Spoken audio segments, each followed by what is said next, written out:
So I'm going to one of my favorite places in the world, Florida, to speak on behalf of hopefully Governor DeSantis, who's running a very good campaign. They've got it going now.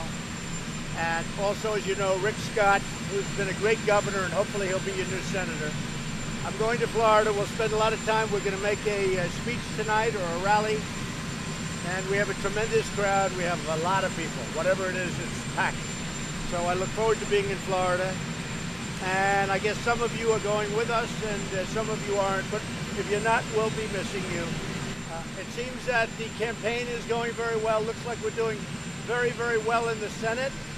A lot of seats that were not really being thought of in terms of victories a year ago now are looking like they could very well be victories. And the House is a lot of people. I mean, there are a lot of people, and I think we're going to do well in the House also. But I know we're doing well in the Senate, and it looks like we're doing okay in the House. We're going to have to see. There's just so many people. Mr. President, why are you attacking Paul Ryan? Why are you attacking Paul Ryan? Birthright citizenship is a very, very important subject. In my opinion, it's much less complex than people think.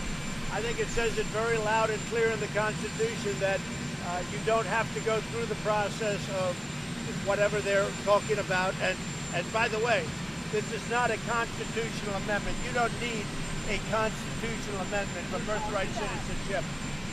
I believe that you can have a simple vote in Congress, or it's even possible, in my opinion, this is after meeting with some very talented legal scholars, that you can do it through an executive order. Now, I'd rather do it through Congress because that's permanent, but we can certainly do it through, I really believe we can do it through executive order. One other thing, if President Obama can get DACA approved, if you look at DACA, where he actually said, well, this isn't legal or this I can't do, but I'll do it anyway, and then he gets a judge to approve it, and it'll ultimately be decided by the Supreme Court, I hope quickly. But certainly if he can do DACA, we can do this by executive order. With that being said, I think Congress will ultimately act, but I may very well do it by executive order. Just so you understand, a person comes in, was never in our country before, has a baby, and now all of a sudden the baby's a United States citizen. And through chain migration and other things, many other people come in through the baby. It's ridiculous. All you have to do is take a look at what Harry Reid said in 1993. And guess what? Before he went insane, he got it right. Are you going to blame Paul Ryan? Are you going to blame Paul Ryan if Republicans don't hold the House? No, I'm not going to blame anybody. I think we're doing well with the House. We're going to have to see. It's a lot of people. I've campaigned for a lot of candidates that were down a little bit, and now they're up.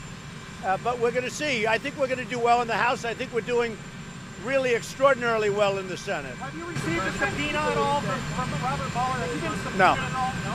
On the show, do you believe that the Saudis have betrayed you?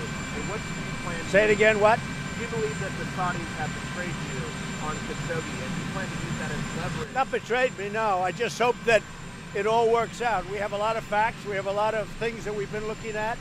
They haven't betrayed me. I mean, maybe they've betrayed themselves. We'll have to see how it all turns out.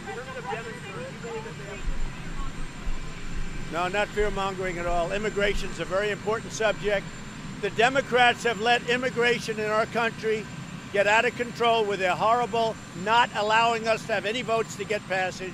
We need Democrat votes to change the immigration laws. They haven't given us any votes, and I actually think that they will. As far as the caravan, which is very dangerous, you see what's been happening. As far as the caravan is concerned, our military is out.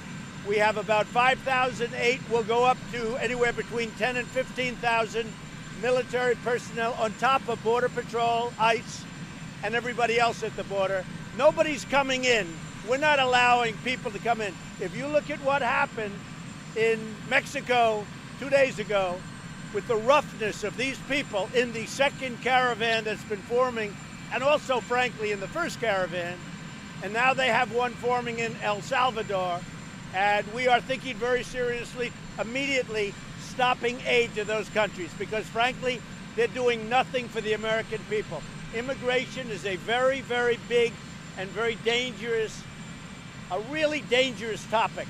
And we're not going to allow people to come into our country that don't have the well-being of our country in mind. Somebody's funding the caravan?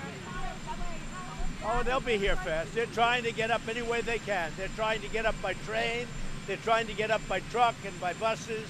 We're going to be prepared. They're not coming into our country. And one other thing important, we're not doing any releases anymore. We're not going to release and let them never come back to trial.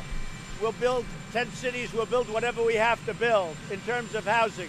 But we're not doing releases. What's been happening over years is they would come in, release them, and they'd never show up for their trial. And we now have 25 or 30 million people in this country illegally because of what's been happening over many years. So we're not going to allow it. It's dangerous, and it's very unfair to our citizens. With that being said, I want people to come into our country, but they have to come in legally, and they have to come through merit, a merit system, because we have many companies, as you know, car companies, Foxconn, that does the Apple computers and iPhones. We have many, many companies coming into our country. We need people. We want them to come in, but we want them to come in through merit, and we want them to come in legally. Do you think somebody's funding the caravan? Do you think everybody's paying for the caravan? I wouldn't be surprised. Yeah, I wouldn't be George surprised. Soros? Who's I paying wouldn't. for it? I don't know who, but I wouldn't be surprised. A lot of people say yes. Have you heard from Kanye West lately? We get along great. He's a good guy. Say it? You worry that this will cost you suburban districts? No, I don't think so. Whatever it is, here's the thing. I don't view suburban districts or any other districts. I view the country. Our country has to be safe. And by the way, women, we're doing very well with the women vote because they want security. They want safety. They don't want these people pouring into our country totally unchecked. And when you look at what happened to the Mexican police and you look at what happened 2 days ago to the Mexican military, it's a dangerous group of people. They're not coming into our country. Thank you. We'll see you in Florida.